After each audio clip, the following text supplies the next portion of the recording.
Adolf Hitler, le démon de l'Allemagne, par Erich Branca. Moscou, octobre 1955. Deux Allemands en manteaux élimés montent sous bonne garde dans un train à destination de Berlin. Ils sortent de 10 ans de captivité en Union soviétique, dont 6 passés au goulag. Le premier, Otto Gunsch, fut le dernier aide de camp de Hitler. Le second, Heinz Linge, son majordome. Ce sont eux qui, le 30 avril 1945, mirent le feu au cadavre du Führer et d'Eva Braun, dans la cour de la chancellerie encerclée par l'armée rouge. Gunsch a désormais 42 ans, Linge 38. À les voir, on leur en donnerait 60. Avant de les envoyer en Sibérie, le NKVD les a interrogés individuellement, jour après jour, nuit après nuit. Mis au secret, ils ont dû, pour rester en vie, dire tout ce qu'ils savaient de l'homme que l'un et l'autre avaient servi, 24 heures sur 24, pendant respectivement 5 et 10 ans. Une torture mentale de chaque instant, puisque la moindre contradiction relevée dans leurs souvenirs était assimilable à un mensonge, donc passible de mort. Mise au point par Staline en personne, cette tactique n'a qu'un but, disposer pour son usage personnel d'informations de première main sur la psychologie de son défunt adversaire. Ce souci maniaque exigeait de ne laisser dans l'ombre aucun aspect de la personnalité de Hitler. Depuis ses lectures jusqu'aux détails de sa vie très privée, en passant par ses goûts alimentaires et les anecdotes de tous ordres permettant de s'approcher au plus près de la vérité. Preuve de la fascination pathologique qui ne cessait de tenailler le dictateur soviétique pour l'homme qui, en 1941, avait projeté la Wehrmacht à portée de canon de Moscou, puis l'année suivante planté le drapeau à croix gammée au sommet de l'Elbrouz. Cette enquête a produit l'un des documents les plus insolites sur le dictateur nazi, le dossier Hitler 462A, remis à Staline le 29 décembre 1949, soit 413 pages dactylographiées qui ne deviendront accessibles aux historiens qu'à partir de 1991, en même temps que s'ouvriront les archives du Parti communiste soviétique avant d'être publiées pour la première fois en Allemagne en 2006 et en France l'année suivante. Un monstre très ordinaire. Qu'apporte concrètement ce dossier ? Aux historiens, peu de révélations susceptibles de bouleverser leur interprétation du national-socialisme, mais au grand public, une dimension essentielle dans la connaissance de son inventeur, le dictateur le plus meurtrier du XXe siècle, ex aequo avec Staline, mais nanti de la responsabilité supplémentaire d'avoir déclenché 2 holocaustes en un. La Seconde Guerre mondiale et l'extermination des Juifs était, par beaucoup d'aspects de sa vie quotidienne, un homme ordinaire et beaucoup moins déséquilibré qu'on ne l'a dit. En tout cas, jusqu'en 1943, date de la défaite de Stalingrad qui coïncide avec une dégradation rapide de son état général. Dans sa quête d'informations extraordinaires, Staline a, de fait, dû être déçu. Contrairement aux rumeurs diffusées par les services de propagande américains, soucieux de ridiculiser le personnage, Adolf Hitler ne mangeait pas les tapis au plus fort de ses crises de nerfs, pas plus qu'il n'était obsédé sexuel, ou au contraire asexué. Il aimait les femmes, et celles-ci le lui rendaient bien. Ses rapports avec Eva Braun, rencontrée en 1929, et qui devint, à partir de 1934, une sorte d'épouse morganatique, semblent avoir été de même d'une confondante banalité. Bien qu'il fût autodidacte, sa culture générale était impressionnante, et infiniment moins lacunaire qu'on a pu le prétendre. Certes végétarien et hostile au tabac, au point d'être en avance sur son temps en affirmant, à rebours du consensus médical de l'époque, que la cigarette était cancérigène, il n'était pas l'ennemi absolu de l'alcool qu'on a décrit. Il lui arrivait même, quand il enchaînait les meetings électoraux, d'ingurgiter plusieurs litres de bière par jour, et, à partir de la défaite de Stalingrad, d'arroser ses repas au cognac. S'il vouait un culte à Wagner, il appréciait l'opéra italien, au point de dessiner des décors pour le Turandot de Puccini. Possédait une discothèque impressionnante de musique russe, écoutait Chopin et ne détestait pas le jazz. Quant à ses proches domestiques, en particulier, pas un qui ne soit resté marqué par l'attention dont il les gratifiait. Même après avoir découvert l'horreur de l'univers concentrationnaire, leur fidélité à sa mémoire n'a pas varié. Exemple parmi des dizaines, l'entretien accordé par l'une des dernières secrétaires du Führer, Traudl Jung, en incipit du film La Chute, montre combien la fascination hypnotique du personnage s'est exercée à perpétuité sur ceux qui l'avaient côtoyé. Hitler, au reste, serait-il parvenu à entraîner près de 80 millions d'Allemands derrière lui et à manipuler 6 années durant les dirigeants des plus grandes démocraties du monde, à l'exception notoire de Winston Churchill, s'il avait été le pantin éructant incarné par Chaplin dans Le Dictateur ? Évidemment non, et là réside sans doute l'aspect le plus monstrueux du personnage. au sens imposé par Hannah Arendt dans La banalité du mal. C'est justement parce qu'ils ne sont pas foncièrement différents des autres hommes que les bourreaux interrogent l'humanité tout entière. La catastrophe allemande ne provient pas seulement de ce que Hitler a fait de nous, mais de ce que nous avons fait de Hitler, résumera dans ses mémoires Baldur von Schirach, l'ancien chef des jeunesses hitlériennes. Hitler n'est pas venu de l'extérieur, il n'était pas, comme beaucoup l'imaginent, une bête démoniaque qui a saisi le pouvoir toute seule. C'était l'homme que le peuple allemand demandait et l'homme que nous avons rendu maître de notre destin en le glorifiant sans limite. Car un Hitler n'apparaît que dans un peuple qui a le désir et la volonté d'avoir un Hitler. Certainement sans le savoir, l'ancien chef repenti des jeunesses hitlériennes rejoint l'interprétation du grand psychanalyste Carl Gustav Jung sur la puissance de séduction du maître du Troisième Reich. Pour ce disciple séparé de Freud, le dictateur était moins la cause qu'une conséquence du dérèglement allemand de l'entre-deux-guerres, et ses discours un exercice cathartique autant que la politique permettant d'exprimer certains archétypes propres à l'inconscient collectif germanique, brimé par la défaite de 1918. Parmi ces archétypes, écrit Jung dans son essai Wotan, 1936, il y a celui du dieu germanique du même nom, dieu de la tempête et de la frénésie, déclencheur des passions et de la soif de bataille, un artiste en illusion versé dans tous les secrets occultes. Déclinaison nordique du Dionysos grec, Wotan est un attribut fondamental du psychisme allemand, un facteur irrationnel qui agit comme un cyclone sur les hautes pressions de civilisation. Au journaliste américain Hubert Knickerbocker, qui demande à Jung, en 1938, son avis sur le cas Hitler. Le médecin suisse répond en clinicien « Il est le haut-parleur qui amplifie les murmures inaudibles de l'âme allemande. Le secret de la puissance de Hitler, c'est qu'il a un accès exceptionnel à l'inconscient. Dans notre cas, même si occasionnellement notre inconscient nous atteint à travers les rêves, nous avons trop de rationalité, trop de cérébral pour lui obéir. Mais Hitler, lui, écoute et obéit. Le véritable leader est toujours dirigé. C'est ce qui le rend puissant. Sans le peuple allemand, il ne serait rien. » L'Autrichien qui haïssait les Habsbourg. Hitler, de fait, n'a jamais aimé l'Autriche, son pays natal, témoin de ses premières années d'errance, et sans doute faut-il le voir dans ce rejet l'explication de la première grande décision de sa vie, celle de s'engager, en août 1914, non dans l'armée des Habsbourg, mais dans celle du royaume de Bavière, partie intégrante de l'Empire grand allemand, le Deuxième Reich, fondé par Guillaume Ier en 1871. Ce soldat inconnu, qui dans moins de 2 décennies fondera son successeur, le Troisième Reich, vient d'avoir 25 ans et ne s'est pas remis d'un double traumatisme. Son échec, en octobre 1907, au concours d'entrée de l'école des beaux-arts de Vienne, et le 21 décembre suivant, la mort de sa mère, Clara, 47 ans, d'un cancer du sein.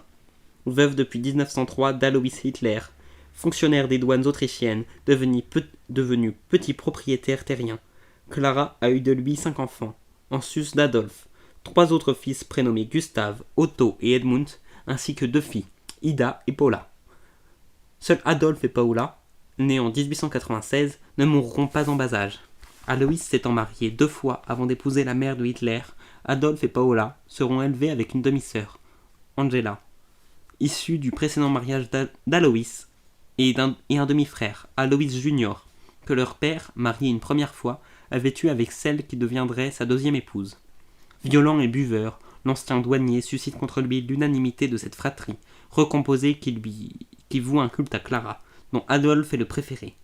Enfance chaotique au gré des pérégrinations du père qui, sa retraite prise, achète et revend des exploitations agricoles sans parvenir à se fixer, de Braunau am Inn, où le futur chancelier voit le jour en 1889, la famille s'installe en 1894 en Bavière, à Passau, puis revient en Autriche 1 an plus tard pour acquérir une ferme à Fischlam, puis une autre à Lambach, en 1897, et bis repetita à Leonding, à 4 km de Linz, la capitale du Land de Haute-Autriche sur le Danube.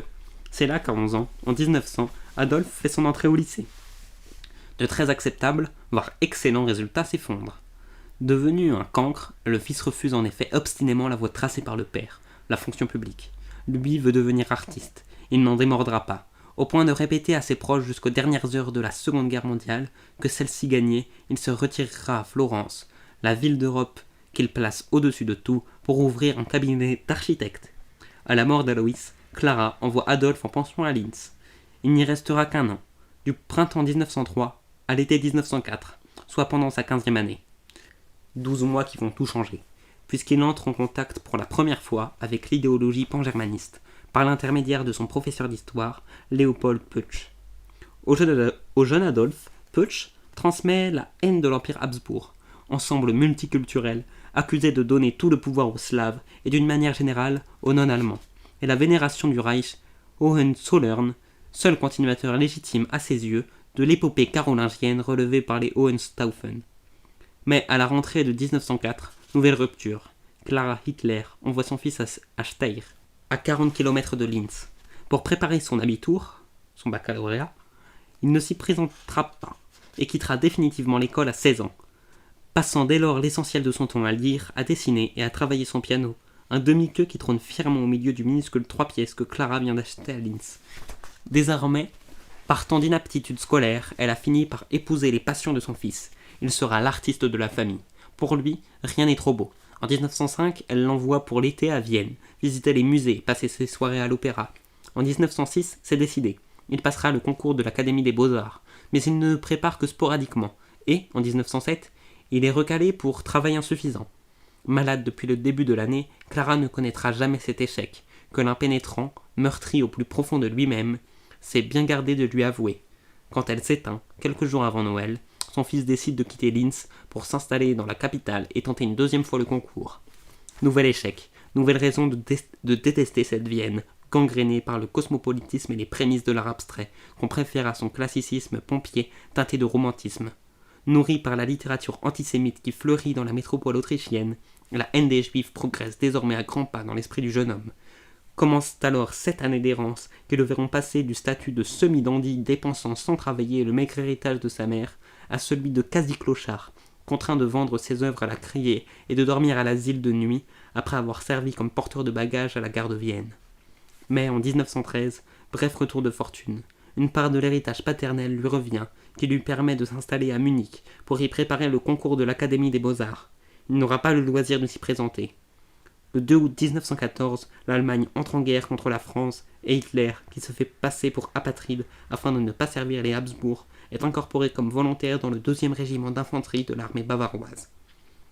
Le 28 octobre, il subit son baptême du feu à Ypres, en Belgique.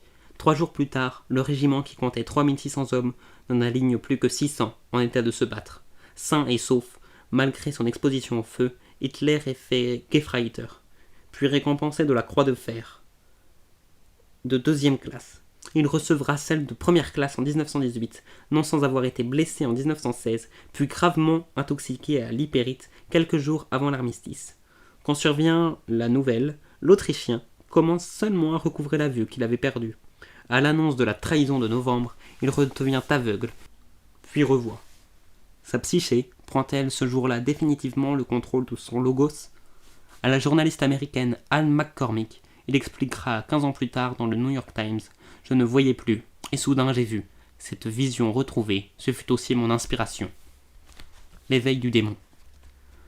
Nul doute qu'une métamorphose se produit alors, pour le malheur du peuple allemand. Hitler devient Wotan, le guerrier taciturne qui, entre 2 combats, préférait s'isoler dans la campagne belge ou française, carnet de croquis en poche, commence à rechercher frénétiquement le contact et l'assentiment des autres, auxquels il tient des discours nationalistes enflammés. Durant son séjour à l'hôpital militaire de Pasewalk, en Poméranie, ses harangues font office d'attraction, subjuguant déjà ceux que n'effraie pas sa véhémence. Il en sort avec une obsession inverse de celle de la majorité de ses camarades, heureux de rentrer chez eux, rester dans l'armée.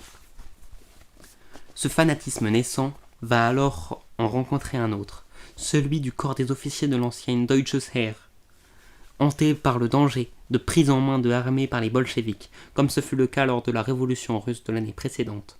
Une crainte que renforce le spectacle de l'éphémère République soviétique de Munich, bientôt écrasée dans le sang, mais qui, pour l'heure, convainc le capitaine Karl Mayer, responsable du renseignement militaire en Bavière, en même temps que supérieur de Hitler, de l'employer comme informateur en charge des menées antinationales, séparer le bon grain de l'ivraie. Voici donc sa mission comme indique de la nouvelle Reichswehr. Conscient des dispositions exceptionnelles de sa recrue pour s'exprimer en public, Mayr va plus loin. Il l'envoie suivre des cours d'économie et d'histoire politique à l'université de Munich. Hitler en sort conquis par ceux du professeur Gottfried Feder, dont il fera, dès 1933, l'un des économistes officiels du Troisième Reich. Sa thèse, la société capitaliste doit se débarrasser des juifs qui, en contrôlant la finance mondiale, réduisent les producteurs nationaux en esclavage par le biais de l'usure. Lorsque j'entendis le premier cours de Gottfried Feder parlant de la servitude engendrée par les intérêts du capital, écrit Hitler dans Mein Kampf, je compris immédiatement qu'il s'agit d'une vérité décisive pour l'avenir du peuple allemand. La séparation tranchée du capital boursier d'avec l'économie nationale présentait la possibilité d'entrer en lutte contre l'internationalisation de l'économie allemande, sans toutefois menacer les fondements d'une économie nationale indépendante par une lutte indifférenciée contre toute forme de capital. Faut-il dater de cette rencontre la naissance officielle du national-socialisme, pangermanisme, antisémitisme, anticapitalisme mondialisé, tout est lié, désormais dans l'esprit de Hitler. Il écrit le 16 septembre 1919 à son camarade de régiment Adolf Gemlich, qui l'interroge sur les juifs, que ceux-ci sont la tuberculose des peuples. Contre eux, il convient, dit-il, de lutter de deux manières, par un antisémitisme instinctif et un antisémitisme raisonné. L'antisémitisme instinctif s'exprimera en dernier ressort par des pogroms. L'antisémitisme raisonné, en revanche, doit conduire à une lutte méthodique sur le plan légal et à l'élimination des privilèges du juif. Son objectif final doit être cependant, en tout état de cause, leur bannissement. À ce rejet, il ajoute une raison supplémentaire. Les juifs sont les fourriers du bolchevisme, dont ils font le lit en aggravant l'injustice sociale. Ne manque pas le Führerprinzip, qui servira bientôt de ciment à l'état totalitaire le plus accompli du XXe siècle. Il est proclamé moins d'un an plus tard quand Hitler, émancipé de la tutelle du capitaine Mayr, fonde son propre parti. Une fulgurante ascension. Fin 1919, l'officier a en effet chargé son informateur d'infiltrer un groupuscule ultranationaliste qui échappe à son contrôle, le DAP, ou Deutsche Arbeiterpartei, le Parti des travailleurs allemands. Son chef, Anton Drexler, professe des opinions voisines de celles de Hitler, mais souffre d'un manque évident de charisme. Surtout, il n'a pas été soldat, ce qui réduit son audience auprès des anciens combattants pressés de venger l'humiliation du traité de Versailles. Subjugué par sa recrue, Drexler lui laisse les rênes du mouvement. En février 1920, sous l'influence de Hitler, le DAP change de nom pour devenir le NSDAP, Nationalsozialistische Deutsche Arbeiterpartei, ou Parti national-socialiste des travailleurs allemands. L'éloquence hors norme de l'Autrichien fait le reste, et, en avril 1921, il évince Drexler pour devenir Führer, guide de la nouvelle formation. À peine mis sur ses rails, le nazisme s'identifie au culte absolu de la personnalité.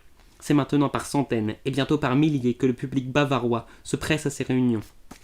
Rapidement, son audience s'élargit à la bourgeoisie et les moyens financiers affluent. Deux hommes jouent, dans ce sens, un rôle décisif. Le germano-américain Ernst Hanfstaengl, qui lui donne les moyens d'imprimer son journal, le Völkischer Beobachter, l'observateur du peuple, et le mettra bientôt en relation avec les journalistes les plus influents de la presse anglo-saxonne, et Hermann Göring, ancien as de l'escadrille von Richthofen, lié familialement à plusieurs représentants de l'industrie lourde. Le 8 novembre 1923, Hitler se croit assez fort pour tenter un putsch. Il ne vise que le gouvernement régional de Bavière, mais ne doute pas que son succès lui ouvrira aussitôt la route de Berlin, sur le modèle de la marche sur Rome qui, 13 mois auparavant, a porté Mussolini au pouvoir. Surtout, le chef du NSDAP a subverti le général Erich Ludendorff, ex-numéro 2 du grand état-major entre 1914 et 1918, lequel a obtenu du général von Seeckt, un ancien subordonné devenu chef d'état-major de la Reichswehr, que celle-ci reste l'arme au pied. C'est compter, sans la police de Munich, qui est restée fidèle au gouvernement. Le 9 novembre, sur l'Odeonplatz, elle fait feu sur les putschistes. Bilan, 16 morts et des centaines d'arrestations, dont Hitler et Ludendorff. Tandis que Göring, grièvement blessé, parvient à prendre la fuite. Condamné le 1er avril 1924 à 5 ans de prison au terme d'un procès qui le rendra célèbre dans toute l'Allemagne et pour la première fois en Europe, Hitler ne restera que 13 mois, en tout, derrière les barreaux. Logé dans des conditions de confort exceptionnelles à la prison de Landsberg, il en profitera pour rédiger Mein Kampf, avec l'aide de son secrétaire Rudolf Hess, et aussi pour prendre une résolution, ne plus jamais tenter de prendre le pouvoir par la force, un engagement dont il ne faut surtout pas déduire qu'il était prêt à accepter la légalité comme une barrière inviolable, mais seulement qu'il était décidé à développer l'illégalité à l'abri de la légalité, notre Joachim Fest, l'un des principaux biographes du Führer. On connaît la suite de sa marche au pouvoir que le déchaînement de la crise économique de 1929 va rendre inéluctable. Après une période de passeuse eau, qui correspond au retour de la prospérité en Allemagne, le rouleau compresseur hitlérien se met en marche. Aux législatives de septembre 1930, le parti nazi atteint 18,3% des voix et fait entrer 107 députés au Reichstag, ce qui en fait la deuxième force politique d'Allemagne, derrière les sociaux-démocrates du SPD, avec 24,5% des voix, et devant le parti communiste à 13%. En 1931, le chômage touche 5 millions de personnes, et l'Allemagne, comme en 1923, se déclare hors d'état de payer les réparations imposées par le traité de Versailles. L'opinion est-elle mûre pour le grand saut ? Pas tout à fait. Tout juste naturalisé allemand, l'ancien porteur de la garde de Vienne, dont le parti aligne maintenant plus de 400 000 membres, se présente à l'élection présidentielle de mars 1932, contre le maréchal Paul von Hindenburg, 84 ans, élu depuis 1925. Résultat, 13,4 millions de voix. 36,8% pour Hitler au second tour. Victorieux, mais dans l'incapacité de constituer une coalition. Hindenburg dissout le Reichstag. Aux législatives du 31 juillet, le NSDAP devient le premier parti d'Allemagne, avec 37,2% des voix et 230 sièges. Pas assez cependant pour obtenir la majorité. Or, Hitler refuse de participer à un gouvernement dont il ne serait pas le chef. Privé de coalition pour gouverner, le maréchal dissout à nouveau. À l'issue des élections du 6 novembre, les nazis ont certes perdu 2 millions de voix, mais restent le premier parti du Reichstag.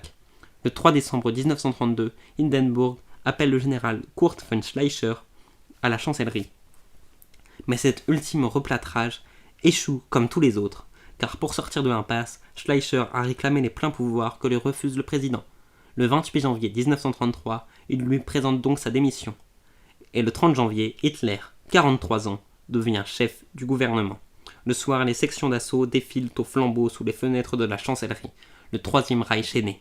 À son ami Göring, le nouveau maître de l'Allemagne, lance devant plusieurs témoins « Personne ne nous en fera sortir, sauf les pieds devant. Il tiendra sa promesse. » 1 an pour bâtir l'État totalitaire. D'emblée, Adolf Hitler s'emploie à réaliser celle contenue dans le dernier des 25 points du NSDAP. La création d'un pouvoir central puissant, pour bâtir l'État totalitaire dont il a dessiné les contours depuis plus de 10 ans. L'ancien détenu de Landsberg tente un piège diabolique à Hindenburg dans la lucidité, certes, n'est plus qu'à éclipse, mais dans lequel vont aussi tomber les milieux conservateurs qui n'avaient choisi Hitler que pour écarter la menace communiste. Quitte le travail accompli à le renvoyer sans ménagement à ses aquarelles. Le calcul du nouveau chancelier est simplissime. Obtenir une dissolution suivie de nouvelles élections législatives et déclencher juste avant celle-ci un événement qui aboutisse à ce qu'elles soient les dernières. Le 2 février 1933, 48 heures après l'entrée de Hitler à la chancellerie, Hindenburg signe le décret de dissolution du Reichstag et fixe les nouvelles élections au 5 mars. Mais alors que la campagne électorale bat son plein, le ciel de Berlin s'empourpre dans la nuit du 27 au 28 février. Le Reichstag est en flammes. Au petit matin, il est en cendres. Accusés, les communistes, puisque l'un d'eux, un Hollandais nommé Van der Lubbe, pris sur le fait, a avoué sans difficulté, sans savoir que 3 foyers ont été allumés simultanément au sien.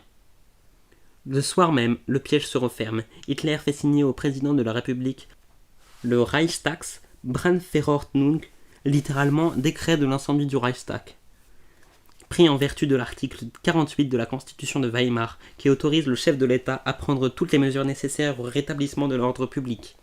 Parmi celles-ci, la suspension des 7 articles de cette même Constitution garantissant les droits fondamentaux du citoyen allemand. En conséquence de quoi disparaissent ipso facto les principes d'habeas corpus, de liberté d'expression, de liberté de la presse, mais aussi le droit d'association et de réunion, de même que la confidentialité des postes et des téléphones, la protection de la propriété privée et celle du domicile. Le même jour, 10 000 personnes sont arrêtées, principalement des communistes, mais aussi de sociodémocrates et des opposants de toutes origines. Pour eux, est ouvert à Dachau, dans la banlieue de Munich, le premier camp de concentration du nouveau régime, inauguré le 22 mars. Réputé provisoire, le Reichstagsbrandverordnung restera en vigueur jusqu'en 1945. Sans attendre le résultat des législatives, Hitler a demandé et obtenu d'Hindenburg que le drapeau noir, rouge et or de la République de Weimar soit remplacé par la croix gammée, emblème du NSDAP depuis 1920.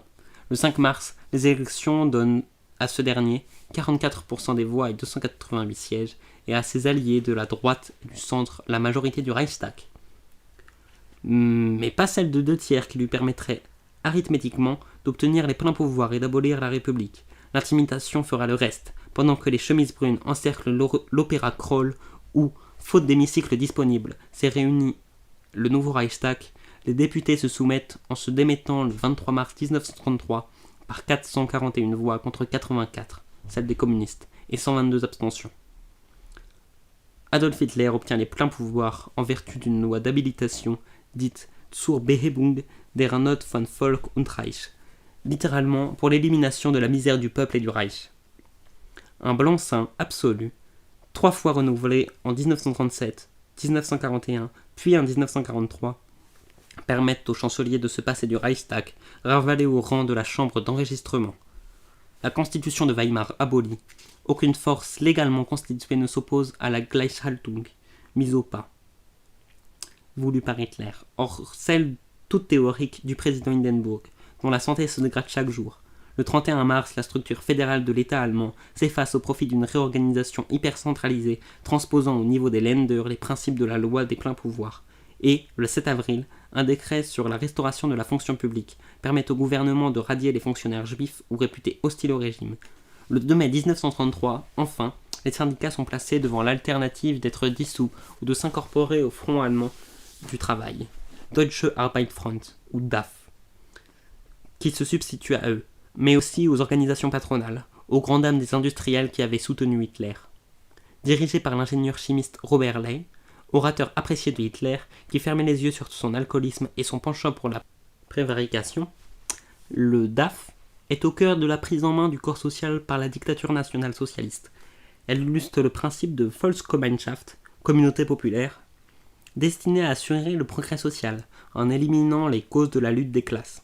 Sa colonne vertébrale est l'organisation de loisirs du Reich, Kraft durch Freude, la force par la joie, qui lance plusieurs bateaux de croisière à classe unique, fait construire de nombreux complexes balnéaires, dont la gigantesque cité de Prora sur l'île de Rügen en mer Baltique, et permet à des millions d'Allemands de voyager gratuitement et de pratiquer toutes sortes de sports, y compris l'équitation et le vol à voile, jusqu'alors réservés à une élite, en contrepartie, bien sûr, d'un solide endoctrinement. À son passif, la Volkswagen, la voiture du peuple, dite aussi KDF-Wagen, financée à partir de 1936 au moyen d'un emprunt forcé, mais dont 90% des souscripteurs furent privés en raison de la déclaration de guerre qui réserva le véhicule à l'armée. Parallèlement, l'appareil répressif se rationalise avec la création de la Gestapo, police secrète d'État, sous l'égide de Göring, avant qu'Heinrich Himmler n'obtienne en 1936 le titre de chef de toutes les polices, et la multiplication des camps de concentration.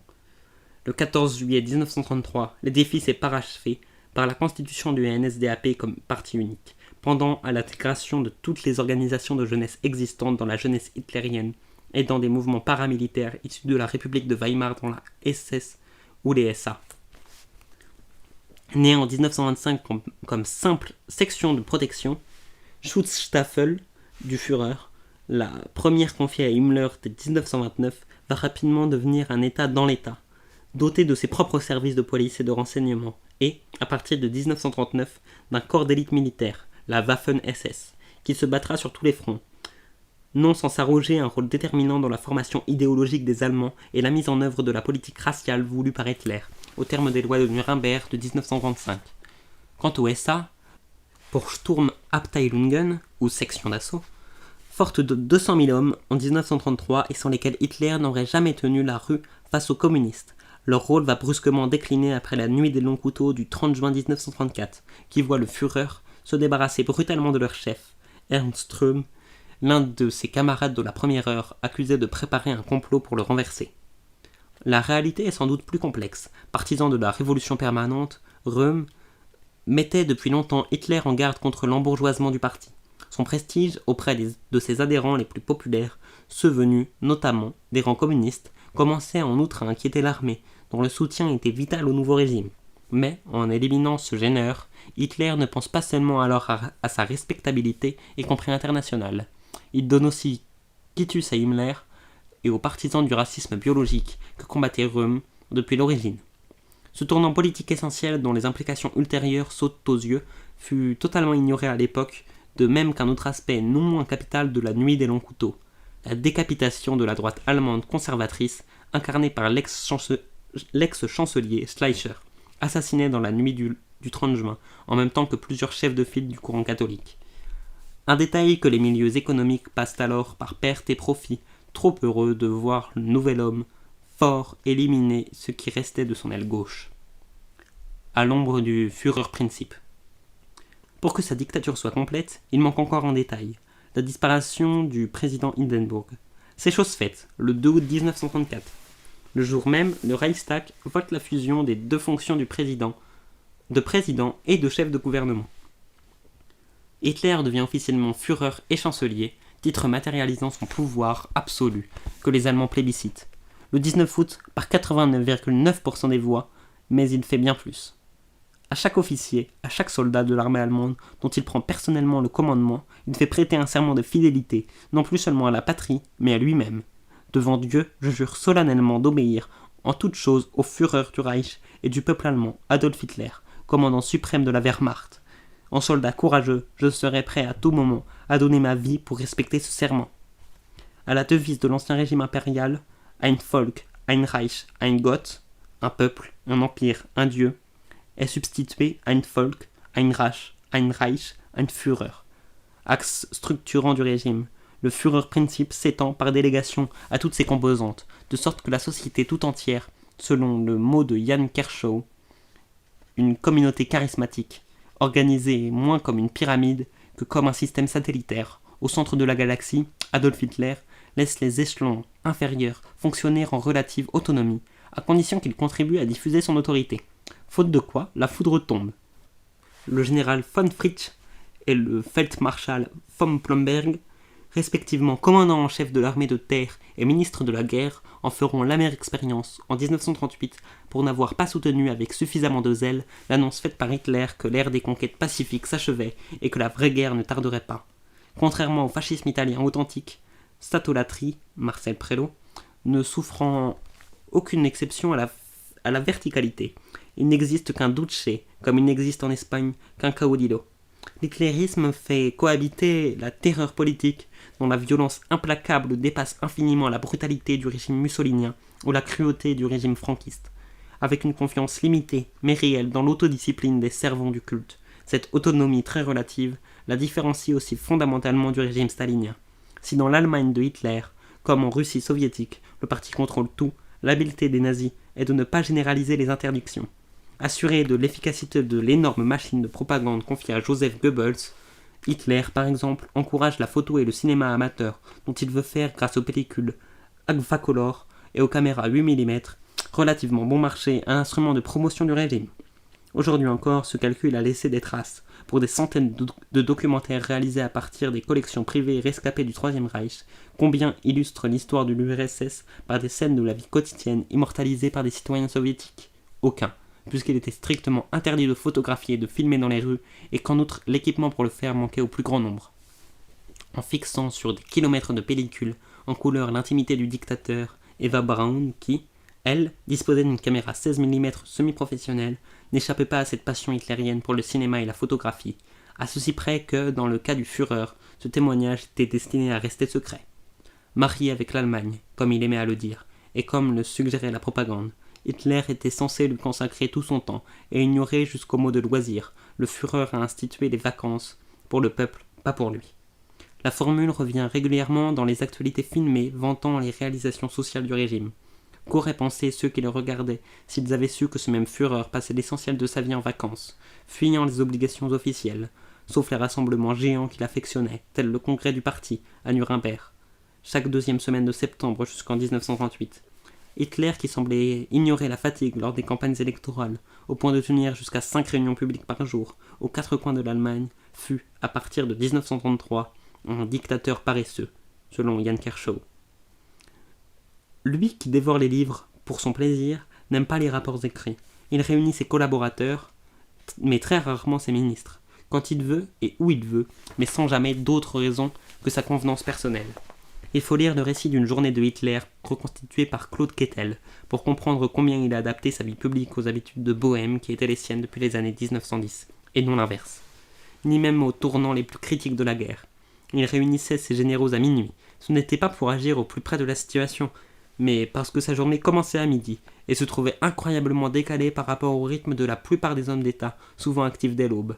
Petit déjeuner à 11h30, déjeuner à 15h, thé à 18h, dîner rarement avant 22h, séance de cinéma ou obligation d'assister à un interminable monologue du Führer jusqu'à 2h voire 3h du matin, quiconque vivait ou travaillait dans l'ombre de Hitler sortait du temps ordinaire pour entrer dans une autre dimension.